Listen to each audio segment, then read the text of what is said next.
Hello, my name is Jason and welcome back to I Have a Story. It'd be nice if I could zoom this camera out so it's not so in my face. Um, Sorry, excuse the more technical difficulties that I get here. Um, Here on My Life Monday, I would like to talk about the one time I smoked crack. And no, this is not a video like a lot of you would think that it's one time at band camp. It's not that kind of video, and it wasn't that kind of story. I've always been the guy that you could bring home to mom and dad, and not only bring home to mom and dad, but the guy that would even hang out with your mom and dad, and grandma and grandpa, and that crazy aunt and uncle, and all of that. I tell a lot of stories, and I will be more on Mondays in the future. But I'm also the guy that parents, as I got older, and even as a teenager, I'm the guy that parents would turn to for helping their kids, because we don't have it in this country. We don't have the help that we need. We have all these systems that are just more images that make us believe there's something there, but in the end, they don't. I really, the accomplishments that come from it are very minimal, especially for people who are in real need of help. So, you've even seen it on my channel here. Now thinking back, it was just before, it was about Christmas time last year, that a mom reached out to me while I was making a video. A mom reached out to me that her daughter went missing, and I found her daughter. Amazing our systems can't. So this was back, it was 2010. I can tell you when it was. I know where I was at and when that was.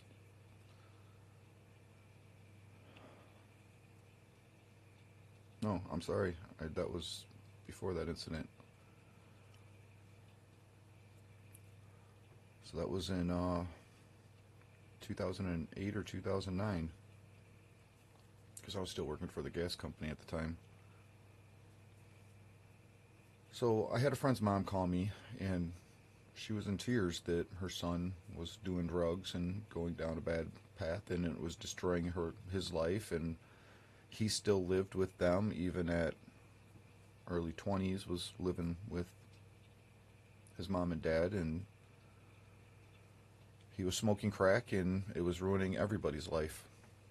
And she tried getting help through all the systems, and the systems turned her away. Unless he wants to get help, we can't help you. That's the way our systems work. When a parent turns to you, a mother, a father turns to you and says, my child is on drugs and I need help, their response is, unless they want help and come in themselves, we can't help you. And these systems, they've been horrible for so long, and they are just getting worse and worse. And people need them more and more. That's part of why I'm here. I'm hoping to at least do what I can to help. Just like in the instance when I smoked crack. So his name was Marv, and my roommate at the time, his name was Todd. And Marv was a friend of both of ours. And I actually met him through Todd, is how I met this man. But his mom called me and said, I need help. So I called up Marv one day. Hey Marv, I got some. You want to party? Whoa, Jay, you're doing that? I didn't know. And I'm like, oh yeah, I'd keep it quiet, you know. Don't want people to know about it, but I heard you are too, so let's party. He came over, walked through the door, and I kicked it shut. He turned around and looked at me, because, I mean, you already know I didn't make it quiet right off the second he walked in the door. Todd and I sat him down and said, look, your mom called us. We're taking care of it. And we locked him down. He tried to leave. We restrained him. We didn't let him leave because we cared about him. More of what our systems need to be doing. So I worked first shift. My roommate Todd worked second, and we alternated and took turns babysitting. Please, people, words are just words. Quit using them, and don't use that against me as babysitting a drug addict. So we fought with him for days, and he's having withdrawals and fiending and feeling locked up and feeling like he's in jail. But he was in our house. And then one day I get out of the shower and I look out the window of the bathroom, and it faced the driveway, and saw him pulling out of the window of a car. He was standing in the driveway pulling his head and upper part of his body out of the window of the car, and put his hand in his pocket. So I hurry up, dried off, got dressed, went downstairs and stood right inside the side door to the driveway where I'm waiting for him to come in. And I knew he'd be out there smoking it. So I sat there waiting just for something, a moment. What do? And when you're in these instances, you don't have time to think. It's all action or reaction. There is no time to think.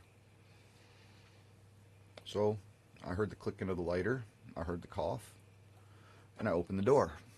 And there he is, deer in the headlights, busted. And he sat there. Jay, you don't know what it's like, man. You don't know what it's like. I need it. So I grabbed the pipe out of his hand. I lit it up. God, it tasted horrible, and it burned my throat. It tasted disgusting. But I did get high. I experienced it one time. And I looked at him and said, look, now we get to quit together. Now I know what it's like. He looked at me in tears in his eyes and said, I can't believe you just did that for me. Jay, you can't do this. You can't go down this road and turn into me. And I said, I'm not going to. We're quitting together right now, and neither of us are going down this road. And he quit fighting that moment, that instant. He stopped fighting us, and he quit. What happened to him later in life, I don't know, because with my life, and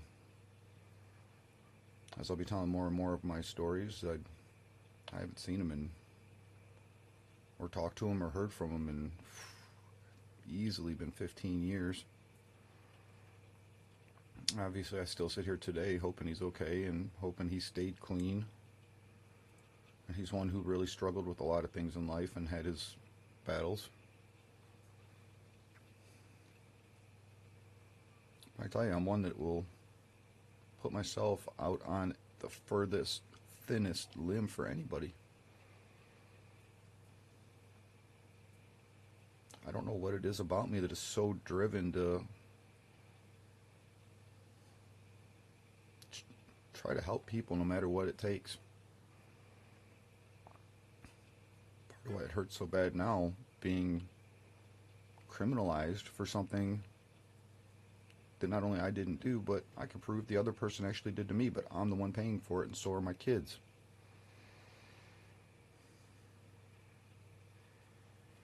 Welcome to my life.